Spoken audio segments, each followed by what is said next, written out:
I am Chanchal Singh from June physiotherapy. आप सबका स्वागत है हमारी नी जॉइंट के ऊपर बनी सीरीज में। और इस सीरीज में हम आज डिस्कस कर रहे हैं पेस अंसराइन बर्सा के ऊपर। पेस अंसराइन बर्साइटिस क्या होता है? तो पेस अंसराइन एक इंसर्जन पॉइंट है जहां पे एक पेस अंसराइन बर्सा होता है। इसमें तीन मसल्स आके जुड़ती हैं, सार्टोरियस, ग्रेजिलिस और सेमीटेंडिनोसिस। ये मसल्स हमारी टिबिया के मीडियल एंटेरोमीडियल पार्ट में जाके जुड़ती हैं। पेस अंसराइन बर्सा की बात करते हैं तो हमें उसकी लोकेशन देखनी होती है। तो ये हमारे जो जॉइंट लाइन है, इस जॉइंट लाइन के नीचे रहता है। तो नियर अबाउट दिस प्लेस इसका जो पेन होता है वो होता है। अब इसमें जो इम्पोर्टेंट चीज है जानने के लिए मैं अलग अलग कलर यूज करूंगा। इसमें जो एक मसल आती है वो है सार्टोरियस। इसके फाइबर कुछ ऐसे आएंगे, वो यहां के जुड़ जाएगी। दूसरी मसल जो आएगी वो ग्रेजिलिस मसल है, वो उसके फाइबर इधर से जाएंगे इस तरीके से। और जो लास्ट मसल है वो है सेमीटेंडिनोसिस, वो हैमस्ट्रिंग का ही पार्ट होती है इस तरीके से। सो ये इनमें से जो सबसे बल्की मसल होती है वो सार्टोरियस होती है, जो जिसकी विड्थ ज्यादा होती है। तो ये जब तीनों मसल यहाँ पे एक पिन पॉइंट पे आके जुड़ती हैं तो यहाँ पे आपके जो पेस अंसराइन बर्सा होता है वो उस पॉइंट पे आके जुड़ती हैं। इसके कारण इसको हम इसी रीजन के कारण हम इसको गूज फुट भी बोलते हैं। गूज फुट यानी कि उसके जैसे 3 डिजिट्स होते हैं, तो ये 3 डिजिट्स आप ऐसे देख सकते हैं, तो एक गूज फुट भी बोला जाता है।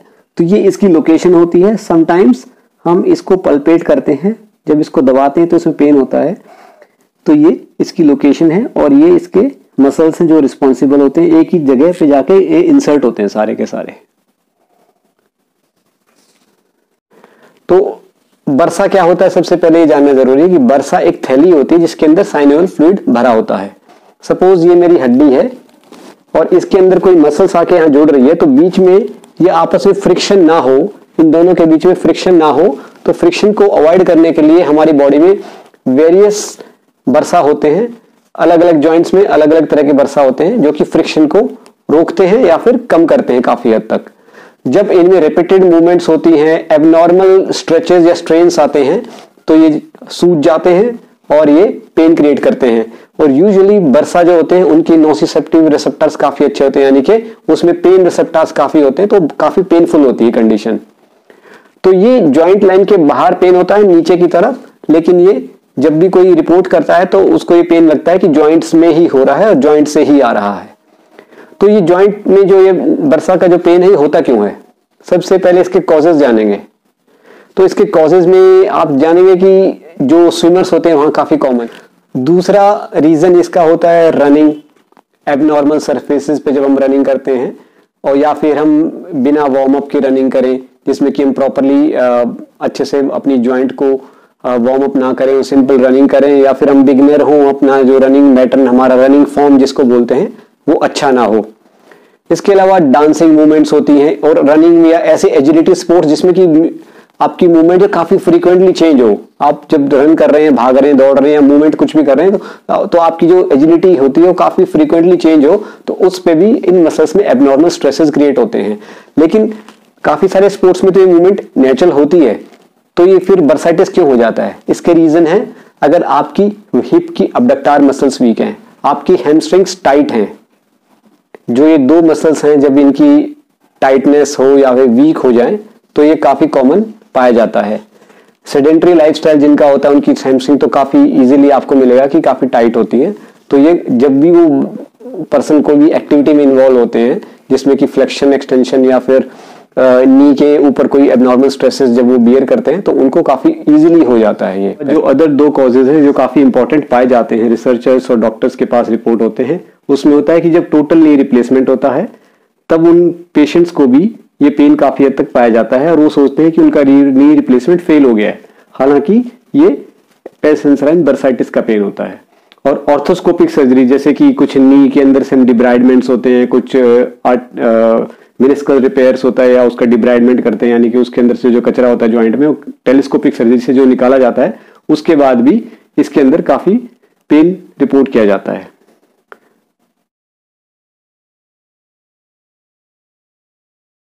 इसकी फिजियोथेरेपी ट्रीटमेंट कैसे होती है? तो इसमें सबसे पहला ट्रीटमेंट है, इसको प्रॉपर रेस्ट चाहिए, क्योंकि इन्फ्लेमेटरी रिएक्शंस होता है हमारी बॉडी का, तो इसमें अगर हम रेस्ट देंगे तो इसका इन्फ्लेशन धीरे धीरे ग्रेजुअली सबसाइड होगा। इसके अलावा हम अपनी अफेक्टेड साइड पे जो वर्षा के पॉइंट हमने बताए थे, वहाँ पे हम आइस मसाज कर सकते हैं। आइस मसाज किसी आइस क्रश करके किसी पॉली बैग में डाल सकते हैं। जो कस्टमाइज आइस पैक्स आते हैं वो आप इस एरिया में लगाएंगे और इसको आप दिन में 3 से 4 बार रिपीट कर सकते हैं एज पर your convenience. One of the treatment is massage. So massage के लिए हमें पल्पेट करना है पहले टेंडरनेस है हमारे पेसेंसराइन एरिया में।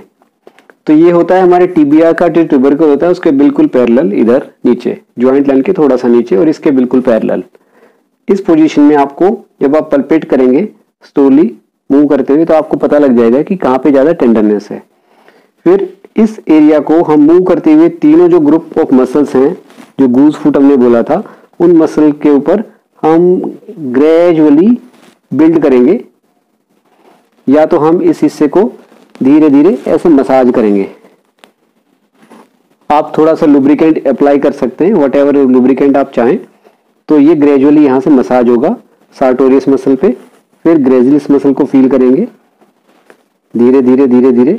आपको अगर मसल टेस्ट करनी है तो आप सब्जेक्ट को बोले कि आप थोड़ा सा रेजिस्टेंस के अगेंस्ट कॉन्ट्रैक्शन करवाएं, आपको पता लग जाएगा। अंदर पुल करो अंदर की तरफ, तो आपको पता लग जाएगा कि ग्रेजिलिस मसल एक एडक्टार मसल होती है, तो आपको पता लग जाएगा, उसको आप फील करके छोड़ दो। तो इसको आप ग्रेजुअली थोड़ा थोड़ा मसाज दे सकते हैं। अगर आप पिन पॉइंट ना भी कर पाए, जनरलाइज मसाज भी करेंगे धीरे धीरे नीडलिंग के साथ, वो भी काफी अच्छा रिजल्ट देगी। और ये नीचे से सेमीटेंडिनोसिस जो कि एक हैमस्ट्रिंग का हिस्सा है, ये इसको आप ग्रेजुअली ऐसे अपने थंब से या बोथ थंब से धीरे धीरे मसाज दें। इसको आप ज्यादा पुल करें पीछे की तरफ, बाहर की तरफ, सो स्ट्रेच के साथ आप इसको मसाज दे सकते हैं स्ट्रेच करते हुए। तो इससे क्या होगा, जो मायोफेशिया है वो मायोफेशिया रिलीज हो जाएगा, मायोफेशियल टाइटनेस है वो रिलीज हो जाएगी। अगला है हैमस्ट्रिंग की स्ट्रेचेस। तो हैमस्ट्रिंग स्ट्रेचेस के लिए हम अपने प्लेटफॉर्म पे रख के अपने हील को और फॉरवर्ड बेंड करेंगे। मेक श्योर कि आप इस एरिया से ज्यादा बेंड ना करें, ज्यादा स्टूप ना करें और हैम्स के ऊपर अच्छा स्ट्रेच आने दें। इसको आप किसी असिस्टेड तरीके से भी कर सकते हैं, तो आप ये ले सकते हैं और उसको ग्रेजुअली धीरे धीरे ऊपर उठाएं, हैम्स को स्ट्रेच आएगा इस पे, आप उस स्ट्रेच को फील करें। थोड़ा आपको चाहिए असिस्टेंट तो ये लेग बेंड कर सकते हैं। और काफ का भी स्ट्रेच साथ में देना है, तो आप काफ को ज्यादा पुल करते हुए ऊपर लेके आए इसको इस तरीके से, ये स्ट्रेच आप कर सकते हैं। हैमस्ट्रिंग के स्ट्रेचेस के अलावा आप अपने हिप अबडक्टर्स की स्ट्रेंथ भी बढ़ाएंगे। तो इस लेग को बेंड कर लेंगे और इसको आगे ना लेके आए, इसको एक पैरेलल लाइन में रखें और इसको ऊपर को पुश करें। तो जब इसको ऊपर पुश करेंगे तो आप हिप्स के अबडक्टर हैं इनकी ताकत बढ़ा रहे हैं, क्योंकि जो हमारी जो ग्रेजिलिस मसल थी वो एक अडक्टार मसल है, उसके जो अपोजिट ग्रुप को आप स्ट्रेंथन करेंगे तो वो अपने आप से लूज पड़ने लग जाएगी। तो ये अबडक्टर की स्ट्रेंथ आप बढ़ाएंगे। मेक श्योर कि आप आगे टर्न ना करें, पीछे रखें और इसको ऊपर की तरफ ही ले जाएं। नेक्स्ट एक्सरसाइज है, आप इस लाइंग पोजीशन में लेटेंगे साइड लाइंग में और हील्स को एक दूसरे के ऊपर रख लेंगे घुटना मोड़ के, और फिर अपने हिप्स की ग्लूटियस मीडियस की मदद से इसको अबडक्ट करेंगे। इस तरीके से ग्रेजुअली खोलेंगे, थाइज के ऊपर एक्सटर्नल स्ट्रेच पड़ने देंगे, इसको मैक्सिमम जाएंगे। इस तरीके से आपको मूवमेंट करना है। जब आप इसमें मास्टर हो जाएं तो दोनों पैरों के बीच में आप कोई थेराबैंड या ट्यूब्स बांध सकते हैं, ताकि आपको अच्छा रेजिस्टेंस मिले और उस रेजिस्टेंस के अगेंस्ट आप इसको मूव करें इजीली। इस तरीके से आप थेराबैंड की मदद से भी ये मूवमेंट कर सकते हैं।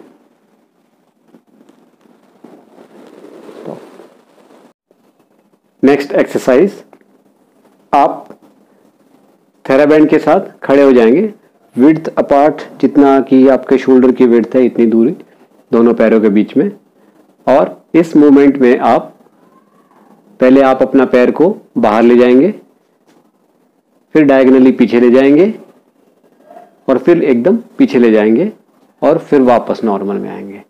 तो इट इज 1 2 3 वापस, 1 2 3 वापस, 1 2 3 वापस। तो ये एक स्ट्रेंथनिंग एक्सरसाइज है। इसको आप एक दूसरे तरीके से भी कर सकते हैं। दूसरे तरीके से करने के लिए मैंने थोड़ा यहाँ पे अरेंजमेंट किया है। मेरी टाइल काफ़ी स्मूथ है, मैंने एक पॉली बैग को रैप करके अपने फिट के नीचे रखा है। वैसे ये स्लाइडर्स आपको मार्केट में या किसी स्पोर्ट्स शॉप पे मिल जाते हैं और मॉडर्न जिम्नेजियम्स में ये होते भी हैं। तो आप इस स्लाइडर में क्या करेंगे, आप अपने हाथ को ऐसे बांध देंगे ताकि आपकी कोर की स्टेबिलिटी बनी रहे, और बाहर स्लाइड करेंगे, पीछे स्लाइड करेंगे, पीछे आके वापस। तो ये इस तरीके से भी कर सकते हैं। और simple slide, in out, in out, in out, ताकि इसकी स्ट्रेचिंग और स्ट्रेंथनिंग एक प्लायोमेट्रिक तरीके से होती रहेगी साथ साथ। इसके अलावा आपको नी की कोई भी पैथोलॉजी हो तो काफ़ी हद तक जो हिप्स के, जो पेल्विक गर्डल की स्टेबलाइजेशन वाली एक्सरसाइजेज है वो काफ़ी हेल्पफुल होती है। तो इसके लिए आप क्या करेंगे, क्रूप लाइन में लेट जाएंगे कंफर्टेबल। ये हाथ आपका नी को पुश करेगा और ये आगे खींचेगा, लेकिन ये आइसोमेट्रिक एक्सरसाइज, इसमें आपको मूवमेंट नहीं करनी है। तो ये ऊपर आएगा, इसको रोकना है, और ये नी नीचे जाएगा, इसको खींच के रखना है। तो आप ऐसे फोर्स लगाएंगे, काउंट करेंगे 10 to 15 सेकेंड तक। उसके बाद आप ये मूवमेंट स्विच कर लेंगे। ये हाथ इधर चला जाएगा तो लेग नीचे दबाएगी, इसको होल्ड करेगी और ये रोकेगी इसको। तो ये भी आप काउंट करेंगे 10 to 15 सेकेंड्स तक। और इस मूवमेंट से क्या होगा, आपकी पेल्विक की जो मसल्स हैं, क्योंकि जो भी नी के अंदर ये मूवमेंट हो रही है, ये सारी मसल्स का ओरिजिन पेल्विक गर्डल के आसपास ही है। तो जब ये यहाँ पे स्टेबलाइज होगा तो ये मूवमेंट काफी हद तक आपकी जो नी की मसल्स है, नॉट ओनली दिस पैसर इंसराइन बर्साइटिस, और भी कंडीशंस में आपको काफी हेल्पफुल लगेगी। तो ये एक्सरसाइज आप एज अ ट्रीटमेंट प्रोटोकॉल किसी भी नी पैथोलॉजी में ऐड कर सकते हैं, क्योंकि जो नी के अराउंड जो मसल्स है उनका ओरिजिन पेल्विक गर्डल से ही होता है। हम एक स्ट्रेच करेंगे, बटरफ्लाई स्ट्रेच, जिसमें कि हम अपने दोनों लेग्स को यहाँ जोड़ लेंगे एज क्लोज एज पॉसिबल, और हम दोनों थाइज को नीचे की तरफ दबाएंगे इस तरीके से। तो इससे क्या होगा, क्योंकि ग्रेजाइलिक एक अडक्टार मसल है, यानी कि पैर को अंदर की तरफ लेके आती है, तो उसके ऊपर भी स्ट्रेच पड़ेगा। तो ये स्ट्रेच आप इसको देंगे इस तरीके से, और इसको दिन में 2 से 3 बार रिपीट कर सकते हैं। और एक स्ट्रेच जो होता है उसको 30 सेकेंड से ज्यादा आपको होल्ड करना है एटलीस्ट। तो ये स्ट्रेचिंग भी आपको काफी हेल्पफुल होगी पैसर इंसराइन बर्साइटिस के लिए। अगर आप इस स्ट्रेच को एल्बो से नहीं पुश कर पा रहे तो अपने आर्म से भी पुश कर सकते हैं। हमने काफी सारी स्ट्रेंथनिंग और स्ट्रेचिंग एक्सरसाइजेस देखी है। कुछ मायोफेशियल मसाज भी मैंने बताई आपको, ट्रिगर पॉइंट मसाज, और कुछ मूवमेंट्स है जो आपको अवॉइड करनी है। जैसे कि जब आपको काफी सारा पेन हो तो उस दौरान आप जिस तरीके से ये मूवमेंट में आपको दर्द होता है वो मूवमेंट आप ना करें। स्पेशली जैसे स्विमिंग से आपको एग्रीवेट हुआ है तो कुछ टाइम के लिए उस मूवमेंट को रेस्ट पे रखें। और इसके अलावा एजिलिटी स्पोर्ट्स या रनिंग हार्ड सरफेस पे खासकर उसका ध्यान रखें कि वो आप अवॉइड करें। आप अपने शूज जरूर चेक करें कि आपके शूज की जो है मैकेनिक्स कैसे हैं, क्योंकि आपके हर इंडिविजुअल के रनिंग का तरीका अलग होता है। उसका फुट किस तरीके से जमीन पे लैंड करता है और वो किस सरफेस पे रनिंग करता है, इसका भी हमें ध्यान देना पड़ेगा। हो सकता है कि इन एक्सरसाइजेज में काफी सारी मॉडिफिकेशन की गुंजाइश हो, जो कि आपका थेरेपिस्ट आपको बता पाएगा। आपका प्रॉपर असेसमेंट करके आपकी ट्रीटमेंट आपके हिसाब से मॉडिफाई कर पाएगा। तो इसके लिए हम रेकमेंड करेंगे कि ये ट्रीटमेंट आप जो आपको बताई गई है, इसको आप एक बेस लाइन के तरीके से सेट करके यूज कर सकते हैं।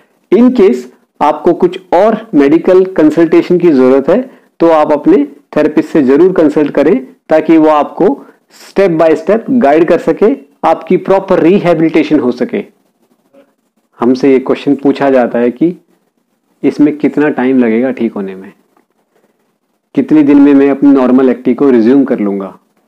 तो किसी भी टाइप की नी की जो बर्साइटिस है उस पर यह डिपेंड करता है कि वो किस कारण से हुई है। क्या वो ओवर यूज से हुई है, क्या मसल के फ्रिक्शन से हुई है, या किसी ट्रॉमा के कारण हुई है, किसी डायरेक्ट फॉल या इंजरी के कारण हुई है। तो डिपेंडिंग ऑन कि वो किस तरीके से हुई है, क्या उसकी इंटेंसिटी है, कितनी देर बाद आपको मेडिकल कंसल्टेशन आपने ली है उस चीज के लिए, इन सब चीजों पे ध्यान रखते हुए ये पाया जाता है कि ये कहीं पे भी 2 से 6 हफ्ते तक ले सकता है आपको अपनी नॉर्मल एक्टिविटी पे वापस जाने के लिए। तो इसमें कोई सेट टाइम हम आपको easily at the first go नहीं बता सकते कि इसमें कितना टाइम लगेगा। हालांकि बॉडी का रिस्पॉन्स टाइम भी हर इंडिविजुअल का अलग अलग होता है, बट स्टैंडर्डली प्रोटोकॉल कोई भी आप फॉलो करें 2 से 6 हफ्ते लग सकते हैं इसको ठीक होने में। आई होप आपको आज ये वीडियो जो आपको शेयर किया गया आपके साथ ये पसंद आया होगा। इस वीडियो में दी गई जानकारी आपके लिए लाभदायक होगी। इन केस आपके किसी नोन को या किसी चिर परिचित को इस चीज के बारे में कोई समस्या हो तो आप उसके साथ ये डेफिनेटली शेयर करें। हमारे चैनल को लाइक करें, शेयर और सब्सक्राइब करें और हमारे लिए कमेंट जरूर छोड़ें ताकि हम अपने वीडियोस में आप किस टाइप के जानकारी चाहते हैं उसके बारे में हम प्रॉपर फीडबैक को पढ़ते हुए उसके ऊपर अमल करके आपके लिए नई नई वीडियोस और जानकारियां लेके आएं।